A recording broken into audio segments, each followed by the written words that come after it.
Do you hate the thought of working past 55 or 60? Do you hate not being able to live the life you deserve today? Do you hate not knowing what your financial future looks like? It's time to stop doing what you hate.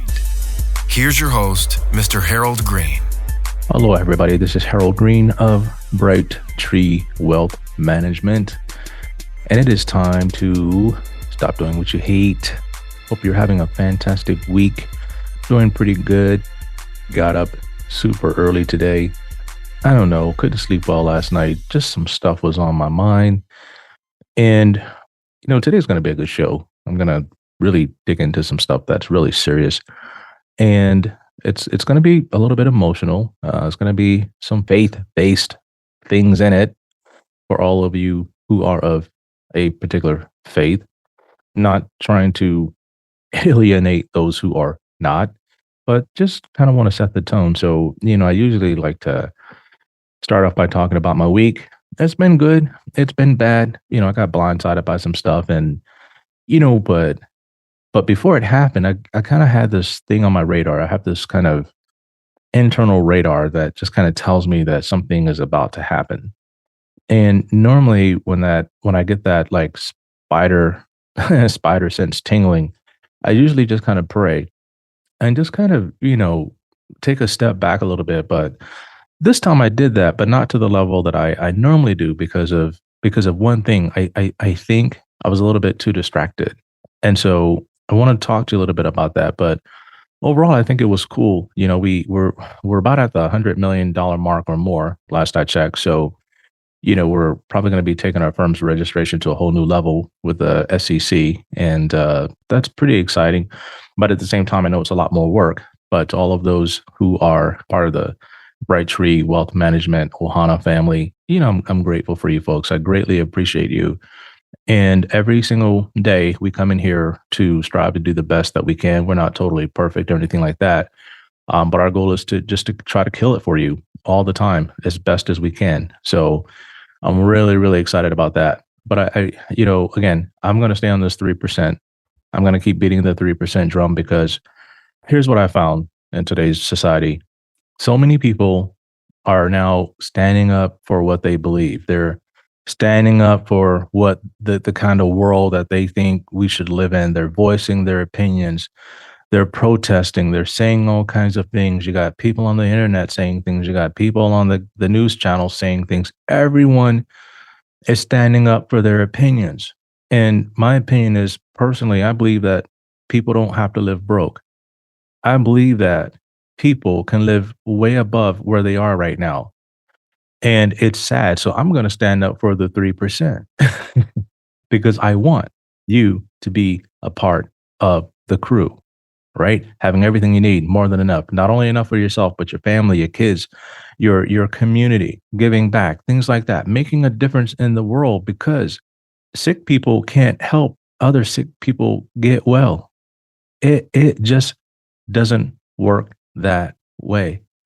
So I'm going to be sharing with you something, but I experienced something that kind of broke my heart. And I was kind of like, I've been thinking about this since last week, and I wasn't really sure that I was going to share, but I'm not going to get into the details of it because it really hurt.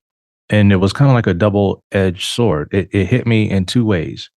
And that's why I said it hurt, because I got cut twice, one edge of the blade and the other edge of the blade. So, and it went something like this. So I was having a conversation with somebody and they said some things to me out of their frustration, the frustration of financial tribalism. That's probably a word that you've never heard before. It's a word that I made up because it's the only way I can describe it, right? We live in a world today where they say words matter. So I'm going to give this situation a term, a phrase, and I'm going to call it financial tribalism. And when sharing this information with another person, they also said some things to me out of their frustration. And it gave me something to share with you all, but me sharing will kind of be out of frustration with the two frustrated people, but also out of one clear understanding. Some people have conditioned themselves to constantly be out of position to achieve everything God has designed them for. And so many times I find myself there too. It's like the valley of the shadow of death, or the the valley of pity party or woe is me or whatever. However, I can't dwell there long. And I don't dwell there long because it drains my power. And the title of today's show is The Power to Get Wealth. And I'm going to share with you some powerful secrets about the power blockers and the drainers that I've seen in my life and that I've seen in other people's lives. So if you're ready, 1, 2, 3, let's get it. The power to get wealth. And again, I live a faith-based life. I'm gonna put it to you like this. Every life needs some kind of structure. I don't care what it is. Your life needs some kind of structure. It needs some kind of, manual for the operating system. A lot of people live life by the seat of their pants, and that can be extremely dangerous, right? You don't put a Cessna pilot up in a, $100 million F-22 Raptor, without any training, without any manuals. Pilots don't fly without manuals. And it's the same thing in life. We need some kind of structure, whether you create your own, I don't care what it is, but mine is out of a faith-based structure.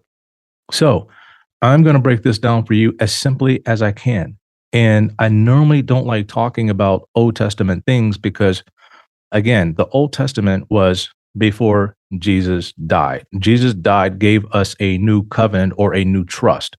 So the Old Testament is the old trust and the New Testament is the new trust. And so when someone passes away, if they have two trusts laying around, guess what they're going to do? They're going to go with the newest trust first. That's just how it works. All right. Now, for context, I'm going to talk to you about something in Deuteronomy chapter 8, verse 18. It says, "But you shall remember the Lord your God, for it is he who is giving you power to make wealth, that he may confirm his covenant, which he swore to your fathers as it is this day." So the Hebrew word coach, if I'm saying that right, is translated as power in this verse. And it can also mean divine ability, substance, wealth, or divine strength. Man, this is some powerful stuff. If you are of this faith, you have been given the power to get wealth. The question is how come your power is not working while other people's power is working? Was something that's blocking that power? Now we're going to go to the new trust, and we're going to talk about power again. 2 Peter 1:13 or chapter 1, verse 3. And I'm reading from the Amplified Bible Classic Edition. "For his divine power has bestowed upon us all things that are requisite and suited to life and godliness through the full personal knowledge of him who called us by into his own glory and excellence virtue." Now, boom. That is the New Testament. That is, you have been given the power, right? It's been bestowed upon you. All things. So technically, we're not supposed to be missing anything. Now, I know this is a financial show, but look, we're talking about the things that prevent you from getting to the 3%. And the reason why I'm reading this to you, if you are not in the 3%, is this is structure. For those of you who are now in the 3% that are my clients, I'm very grateful for you. Why? Well, and I have to give you kudos because guess what? The money that you have, that you've built either with me or on your own, and then you brought to me, you built it out of some kind of structure. The money just didn't appear in your bank accounts or in your portfolios overnight. You followed some kind of structure. And so for those who don't yet have it, I am giving you some kind of structure that you can follow. So the last time we talked about people perishing and suffering for lack of knowledge. And I said, it's even worse when people suffer for not implementing knowledge that they know, right? Again, to him who knows to do it and does not do it, you are missing the mark. I know some people don't like the S word. So I'm going to say the M word. You're missing the mark. Now, but something amazing happens when you add power to knowledge. But first, I want to talk about some things that will block your power to create wealth. I don't care if you're self-employed or W-2 employed or contractor 1099. I don't care. The first thing that's going to hurt you is strife. Strife. What is it and where does it come from? So, and there's many different definitions you can go look up in dictionaries and things like that. But it's anger or bitter disagreement over fundamental issues, conflict, strife within the community. Man, we got a lot of that going on right now. And I'm going to put this out there, and this is a big leap. And I'm going to say its root can be found in foolishness, and that means lack of good sense or judgment. It even uses the word stupidity. And that's not me saying that, that's the dictionary. And one of the phrases it said was she was realizing the foolishness of her actions. I mean, that could be substituted for anybody, right? They were realizing the foolishness of their actions. Okay. So it's difficult. But Proverbs 20, chapter 20, verse 3 says, King James says, it is an honor for a man to cease from strife, but every fool will be meddling. New Living Translation says, avoiding a fight is a mark of honor. Only fools insist on quarreling. Passion Translation, a person of honor will put an argument to rest. Only stupid people want to pick a fight. Again, this is structure. And whether it's faith-based structure or you're going to see a counselor, they will all tell you the same thing. Okay. This is not anything new. But again, I don't see a counselor. So I'm going back to where I get my counseling, and this is it. And a couple more for you. Proverbs 12:15, the way of a fool is right in his own eyes, but he who listens to counsel is wise. It's important. Structure. Why? Because it brings you structure. One more, Proverbs 9:6, amplified again. Leave off simple ones, forsake the foolish and simple-minded, and live, and walk in the way of insight and understanding. Now, if you're in the 3%, guess what? You didn't get there by paying attention and fighting with idiots and stupid people and fools. Right? You didn't hang around them. You built your life and you insulated your life so that you could be productive, right? So the best way to avoid the power blocker of strife is to avoid fools at all costs. The reason being is that fools reject knowledge because to them, they're right and everyone else is wrong. That's just, you ever been at work and you're trying to, I've had clients at work and they know I can help people, and they talk to their coworkers and they say, you know what, you really got to call my guy, Harold. You really got to call him up because based on what you're saying, I think he can help you because this is what I was going through. And he sure as heck helped me. We got this straightened out. And it's okay. I'm good. Yo, I got this. Yo, I'm good. All right. You can't argue with that. You got to leave it alone. Now, this can be a major distraction, especially in relationships. In a future show, I'm going to talk about marriage and money. Oh boy, marriage and money. I need to bring in an expert for that because it is deep, it is heavy, and it's hard. And it's going to be years and years and years and years and years of me working with married couples, single couples, divorced couples. It is insane. I see a lot of stuff. I mean, technically speaking, if possible, I could just go to a college and say, here's my resume and here's everything that I've done in the last, 20 something years of being an advisor. Just give me an honorary PhD in psychology and call me Dr. G. Yo, I'd be good with that. Because it is difficult. And for all of you who have managed to stay the course in your relationships and you're not fighting about money or anything like that, I tip my hat to you because it's one of the hardest things to do because everyone has their own way of thinking about things. And a lot of couples have two pockets just so that they don't see what each other's is spending because sometimes they just like, what you bought what for who? You did what? Like, why you're wasting money? And then it just causes a problem. So I'll talk to you about that in another show, but I got to get my experts lined up because I don't think I can do that one alone. So the main way strife blocks your power to create wealth is that it limits your ability to be creative. And creativity is that's your main power source right there is creativity. That's how you generate so much stuff. Strife can have an emotional drain, which then affects you physically, and you no longer feel like you can rise up and get the job done. It'll leave you feeling depressed. And in a depressed state, you don't create. In a depressed state, you don't create. You ever talk to somebody who's depressed? No creativity equals no originality. I'm going to say that again. No creativity equals no originality. Most wealth that's created comes from some sort of unique insight or design of something. Okay. The airplane, the tires, computers, stuff in the medical world that we have, AI, it's insane. It's unique and it's original. That's how you generate the most wealth. I'm not saying that you can't take something that's already been created and then take it to a whole new level. But in order to do that, you're going to need even more creativity. Some people think that the only way they can get paid more is if they own a business, but a lot of cases that can be true in some cases, but the law of progression must be followed. Again, we're talking about a structure. Things like progressing through your corporation by like taking on bigger roles and responsibilities. That's what it boils down like if you are not self-employed. That is my story. I started off in the insurance world, okay? And I worked for a company, Pacific Guardian Life.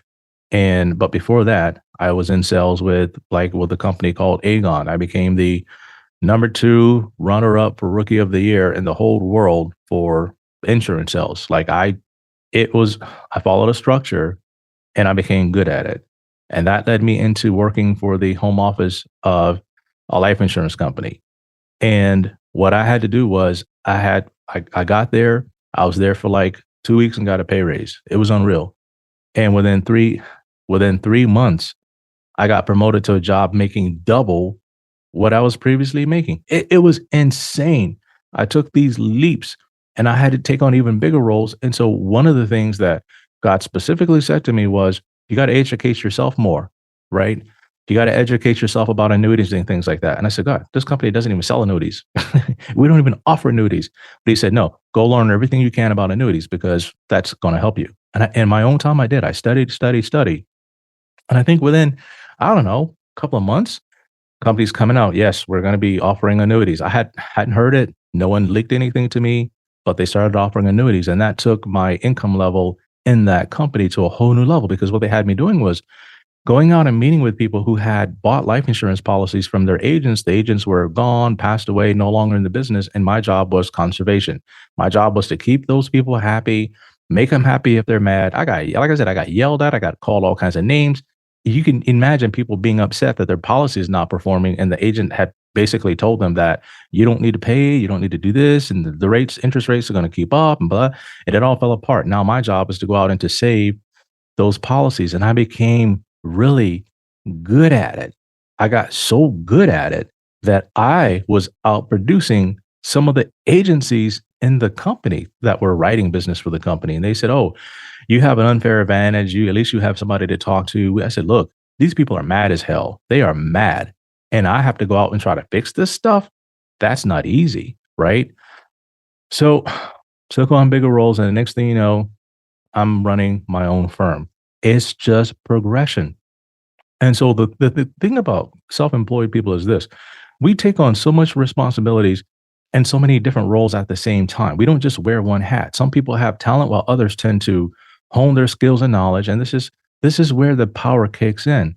And John Maxwell, I'm sure you guys have heard of him. He talks about the law of process, the third law in his book, The 12 Irrefutable Laws of Leadership. It states that, and I'm quoting him. It states that leadership is a skill that develops over time through a consistent practice rather than an innate trait. There it is, structure, right? Consistent practice, structure. The law emphasizes the importance of daily routines and tasks and the power of self-discipline and perseverance in the learning process. It means you have to have structure. Fun facts. Now, according to the CPS survey, which is the current population survey, there are about 16.5 million self-employed people in the United States, which is about 10.4% of the total working population. However, other sources suggest that the actual number may be higher. For example, in 2023, a Bloomberg study estimates the share of independent contractors in the labor force may be around 15%, which is roughly double the BLS typical 7% estimate. Again, here we are with numbers that don't even add up, right? So now I'm not saying that because I want everybody to quit their day job and go get self-employed. That's not what I'm saying. Effects on income growth, according to a 2017 study by MBO Partners, the self-employed workforce generates $1.2 trillion in revenue for the U.S. economy, which is equal to about 6% of GDP.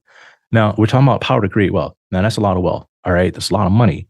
Now, if we broke that down, it comes to about $75,000 per self-employed person. But if you're in the top 10% of self-employed people in the United States, you're probably making way more than that, $100K to $750K or more. Top surgeons could bring home $2-3 million a year. And in some cases, they're self-employed. They work in groups. They're part of a group or some sort of self-employed practice that's a partnership that has a contract with a hospital. These things are very interesting how they're structured. What's my point? The power to create wealth can be limited. It can be limited by being distracted. Now, these are some of the key traits of the top income earners in the US, according to ladders.com: drive, leadership, adaptability, emotional intelligence, analytical thinking, resilience, and creativity are proven markers of those who reach and maintain high salary positions. Now, this is in the corporate world. We're not even talking about self employed. By actively developing these traits, professionals can enhance their earning potential, job satisfaction, and overall career growth. Again, there's that word structure. You will need knowledge, power, and a distraction free life in order to make this happen. Now, I'm going to segue into what I talked about at the beginning. All right. I talked about a word that I made up, and it's titled financial tribalism. This is where the level of your income will never rise above that of your tribe. Again, everybody's talking about their opinion. Everybody's joining factions and they protest this, and you got this group on this side, you got this group over here.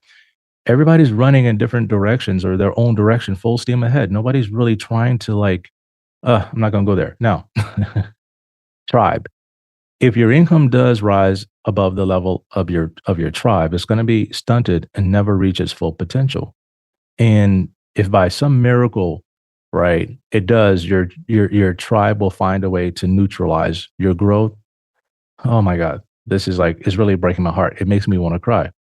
It it's so sad when you work so hard and the people around you, your crew, your group, they don't appreciate your efforts. They don't champion your efforts. They don't celebrate your efforts. And I've heard it said before, don't stay where you're tolerated.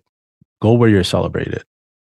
And if you're in a tribe or a crew that's not celebrating you, and then vice versa, you got to roll out. Why is this? Here's the thing. Many people are desirous of a sense of belonging. They want to belong to something. They want to feel a part of something. This is not totally wrong. As human beings, we have been designed. We have a design trait for that fellowship. And here's where this goes wrong. And this is where perishing for lack of knowledge comes to play. When you're part of a tribe that's weak,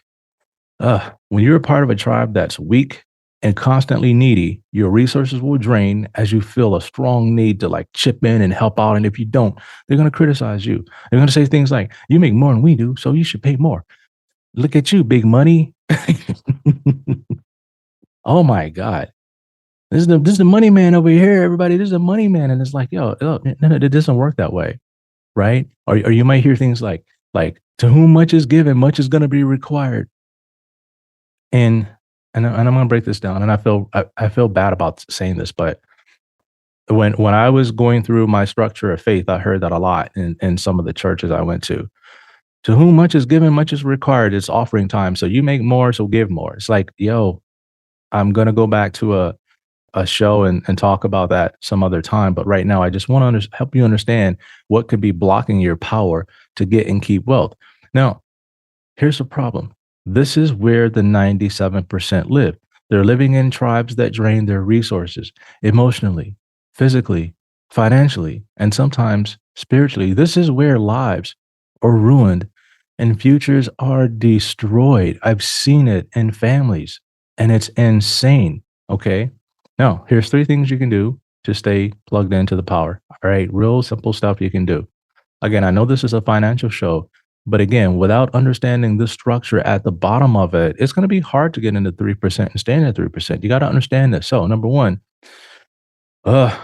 most importantly for me, try to remain calm, because remaining calm is going to allow you to tap into humility. And it's hard to be mad and be angry when you're humble. It's hard. Tapping into humility will give you the grace to safely get through a situation. It's going to help you to avoid strife or to shut it down very quickly, as again, it's going to affect your creativity. Humility helps your creativity because when you're humble, it's not all about you. And then you get to see things that other people don't see when it's not all about you. The world opens up. 2, increase your knowledge, skills, and abilities as the power will allow you to level up. Here's the thing. This is so funny. A lamp can be plugged in, but with no light bulb, there's no light. Sorry. You got people plugged in all the time, but no bulb, right? So the lights are on, but nobody's home, that kind of thing. So get your skills up. All right. And then number 3, this is very important. Remove yourself from tribes entirely and build or join select communities who have and display the same traits and qualities that make a person successful, because this is where the power resides. If you're in a crew that's powerful, everybody's working hard, striving to hit goals and things like that, that's, you feed off of that, right? But if you're in a crew that's always weak and needy and everybody's eating up your resources, then you don't have the ability to level up, because all your resources are gone. You're emotionally tired, you're physically drained, and then sometimes they hit your pocket financially, and that's real hard. I had somebody tell me, that's like, yo, I think they said something like, my mom's birthday and Mother's Day is in the same month, so man, that's gonna hit my pocket hard. I'm like, cuz, like, okay, so if you know that, then, and then again, if you are trying to become successful and you're always like trying to please family members and stuff like that, that ain't gonna work, right? You need those resources to educate yourself, to invest or whatever, because again, sick people don't cure sick people. All right. Now, again, I know this is a financial show, but if this has helped you, I want you to just reach out and say, hey, man, I never heard anything like that before. And I would greatly appreciate that. On the financial side, what I'd like for you to do is, if you're in the 3%, you want to stay there, great, look me up. I have ways to help you stay in the 3% that you probably have never heard of. If you are not yet in the 3% and you want to get there, and you believe in structure and you're willing to work your way through structure, then give me a call. Go through my show notes, get on my calendar, and let's talk and see what we can do to help you get into the 3%. And I also want to help you stay plugged in to the power, or get plugged in to the power. And so until next time, everybody, 1, 2, 3, let's get it. This is thepodcastfactory.com.